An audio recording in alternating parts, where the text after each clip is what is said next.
Hi friends. Last வீடியோவில் நம்ம என்ன பார்த்தோம்? ஒரு கிறிஸ்தவன்னா எப்படி வாழணும், அவன் எப்படி இருக்கணும்னு சொல்லி நம்ம ஏசப்பாவோட வாழ்க்கையிலே பார்த்தோம். ஆனால் இந்த கிறிஸ்தவர்கள் சொல்கிற அந்த பேர் எங்கேருந்து வந்தது? நம்ம எல்லாருக்கும் அந்த சந்தேகம் இருக்கும். அப்போஸ்தலர் 11ஆம் அதிகாரத்தில் நீங்கள் பார்த்தீங்கன்னா முதல்ல சீஷர்களை தான் கிறிஸ்தவர்கள் சொல்கிறாங்க. ஓகேங்களா? ஆனால் அநேக நேரத்தில் நம்ம கிறிஸ்டியன் சொல்லிட்டு இருந்துடுறோம். இந்த சீஷர்களை பற்றி நம்ம யோசிக்க மாட்டோமே. இந்த சீஷர்கள்லாம் என்ன, எதுக்கு அவங்களை கிறிஸ்தவர்கள் சொல்கிறாங்க? இந்த கேள்வி இருக்கலாம், இந்த கேள்வி இருக்கணும். ஏன்னா எல்லாரும் கிறிஸ்தவர்கள் ஆக முடியாது, சரிங்களா? சீஷனாக இருக்கிறவன் தான் கிறிஸ்தவன் ஆக முடியும். சீஷனாக இருக்கிறவன் தான் கிறிஸ்தவனே. சும்மா நான் கிறிஸ்டியனு, நான் சர்ச்சுக்கு போகிறேன், நான் ஒரு கிறிஸ்டியனு, நான் பாட்டு பாடுறேன், நான் ஒரு கிறிஸ்டியனு, நான் ஒரு ஜெப கோபுரத்தை கட்டுறேன், நான் ஒரு கிறிஸ்டியனு, நான் ஒரு ஜெப கூட்டத்தை நடத்துகிறேன், நான் ஒரு கிறிஸ்டியனு ஆக முடியாதுங்க. ஒரு சீஷனாக இருக்கணும். ஒரு சீஷனாக இருக்கிறது எப்படி? பைபிளில் ஆண்டவரே சொல்லியிருக்கிறாரு, ஏசப்பாவே சொல்லியிருக்கிறாரு ஒரு சீஷனானா எப்படி இருக்கணும்னு சொல்லி. ஆனால் பழைய ஏற்பாட்டில் நம்ம பார்க்கலாமே, ஆபிரகாம் அவர் சீஷரா அப்படின்னு போட்டிருக்கா? நீங்கள் கேட்கலாம். கர்த்தர் ஆபிரகாமை நோக்கி அவர் அழைக்கும் போது என்னன்னு அழைக்கிறாரு? உன் தேசத்தையும் உன் இனத்தையும் உன் வீட்டாரு உங்க அப்பாவே நீ விட்டுட்டு வான்னு தான் சொல்றாரு. அதுலேருந்து நம்மளுக்கு என்ன தெரியுது? இதே வசனம் தான் ஏசப்பா லூக்கா 14ஆம் அதிகாரம் 26ஆம் வசனத்துல சொல்றாரு. யாதொருவன் என்னிடத்தில் வந்து தன் தகப்பனையும் தன் தாயையும் மனைவியையும் பிள்ளைகளையும் சகோதரரையும் சகோதரிகளையும் தன் ஜீவனையும் வெறுக்காவிட்டால் எனக்கு சீஷனா இருக்க மாட்டான்.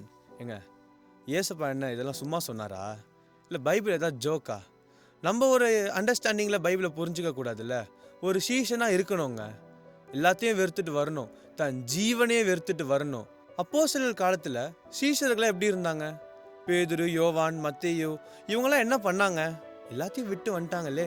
ஏசப்பா ஒரு வார்த்தை, என் பின்னே வா, வந்துட்டாங்களே. ஆனால் நம்ம இந்த காலத்தில் கிறிஸ்தவர்கள் எப்படி இருக்கிறோம்? சர்ச்சுக்கு போகிறோம், அது எனக்கு போதும்பா. ஜெப கோபுரத்துக்கு போகிறோம், அது எனக்கு போதும்பா. நான் டெய்லி சபைக்கு போகிறேன், அது எனக்கு போதும்பா. நான் வர்ஷிப் பண்ணுறேன், அது எனக்கு போதும்பா. இப்படின்னு இருந்தால் சீஷர்கள் என்ன பண்ணாங்க? சீஷர்கள் அந்த காலத்தில் ஊர் ஊராக போயிட்டு கச்சேரியாக நடத்துனாங்க? இல்லை ஒரு ஊராக போயிட்டு கான்சர்ட் வச்சாங்களா? இல்லைல்ல. அதுக்கு மூலியமாக அவங்க ஆத்மாவை ரசிக்கலையே. ஏசப்பா என்ன சொல்கிறாரு? ஒரு சீஷன் தான் ஒரு சீஷனை உருவாக்க முடியும். சும்மா யோசிங்களேன்.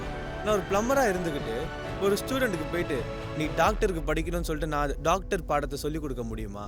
இல்லை நான் ஒரு மீன் பிடிக்கணும்னா இருந்துட்டு இன்ஜினியரிங் காலேஜுக்கு போயிட்டு நான் ப்ரொஃபஸராக இருக்க முடியுமா? அதே மாதிரி நம்ம ஒரு பிலீவராக இருந்துட்டு ஒரு சீஷனை உருவாக்க முடியுமா? சான்ஸே இல்லை. ஒரு சீஷனாக இருந்தால் மட்டும்தான் ஒரு சீஷனை உருவாக்க முடியும். எதுக்கு சீஷர் சொல்லி நிற்கிறோம்? ஏன்னா நீங்கள் ஒரு சபை மேய்ப்பராக இருந்தால் கூட, இல்லை சபை மூப்பராக இருந்தால் கூட, யாராக வேணா இருங்க, சபையில் ஒரு சீஷனாக இருந்தால் மட்டும்தான் நீங்கள் ஒரு சீஷனை உருவாக்க முடியும். சும்மா நான் ஆத்மாவை ஆதாயப்படுத்துகிறேன், நான் ஆத்மாவை ரசிக்கணும்னு சொல்லிட்டு உங்களால் போக முடியாது. வார்த்தை தெரியாமல் எங்கே போவீங்க நீங்கள்? ஒரு சீஷனுக்கு எல்லா வார்த்தைகளும் தெரியும், எல்லா வார்த்தைகளும் கடைப்பிடிக்கிறவன் தான் சீஷனாக இருப்பான். ஏன்னா ஏசப்பா அவர் பரமேறதுக்கு முன்னாடி அவனோட சீஷர்களை பார்த்து சொன்னது என்ன? எல்லாம் படிச்சிருக்கீங்களா? நான் உங்களுக்காக இப்போ படிக்கிறேன். மத்தேயு 28:19-20. ஆகையால் நீங்கள் புறப்பட்டு போய் சகல ஜாதிகளையும் சீஷராக்கி, என்னது? சகல ஜாதிகளையும் போயிட்டு பிலீவராக்க சொல்ல ஆண்டவர். சீஷராக்கி பிதா குமாரன் பரிசுத்த ஆவியின் நாமத்தினாலே அவர்களுக்கு ஞானஸ்தானம் கொடுத்து நான் உங்களுக்கு கட்டளையிட்ட யாவையும் அவர்களை கை கொள்ளும்படி அவர்களுக்கு உபதேசம் பண்ணுங்கள். இந்த இடத்துல நம்ம யோசிக்கலாமே, நம்ம உண்மையாலே பைபிளில் இருக்கிறது தான் எல்லாருக்கும் போய் பிரசங்கம் பண்ணுறோமா? இல்லை பைபிளை போடுறது தான் இப்போ சொல்லிக் கொடுக்குறோமா?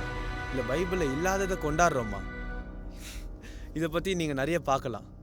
பைபிளில் இல்லாததை கொண்டாடுறோமா? சரிங்களா? மேலே படிக்கலாம். இதோ உலகத்தின் முடிவு பரியந்தமும் சகல நாட்களிலும் நான் உங்களுடனே இருக்கிறேன் என்றார். ஆமேன். யாரோட அவர் இருக்கிறேன்னாரு? சீஷர்களோட. சரிங்களா? சும்மா பிலீவரோட அவர் இருக்கிறேன்னு சொல்லலை. நீங்கள் சீஷனாக இருப்பீங்கன்னா நான் உங்களோட இருக்கிறேன். அப்போது நீங்கள் நினைக்கலாம், அவரோட தேவைகளை சந்திக்கிறாரு, என் வாழ்க்கையில அற்புதம் செய்கிறாரு, எல்லாமே செய்கிறாருன்னு சொல்லி. ஆனால் அதை வச்சுட்டு அவர் நம்ம மேலே பிரியமாக இருக்கிறாரு இல்லைங்க. அவருடைய கட்டளைகளை கை கொள்ளணும், அவருடைய வார்த்தைகளை கடைப்பிடிக்கணும். அப்போதான் அவர் நம்மள பிரியமாக இருக்கிறாரு சொல்கிறாருங்க. இது நான் சொல்லலைங்க, பைபிள் சொல்லுது. நீங்கள் மனம் திரும்பி கிறிஸ்துவுக்குள்ளே வந்துட்டீங்களா? அப்போ நீங்கள் யார்? நான் ஒரு விசுவாசி. ஆமாம், நீங்கள் விசுவாசி தான். ஆனால் உங்கள் வேலை என்ன? உங்களுக்கு கொடுக்கப்பட்ட வேலை எப்படிப்பட்ட வேலை? சீஷர்களாகணும்.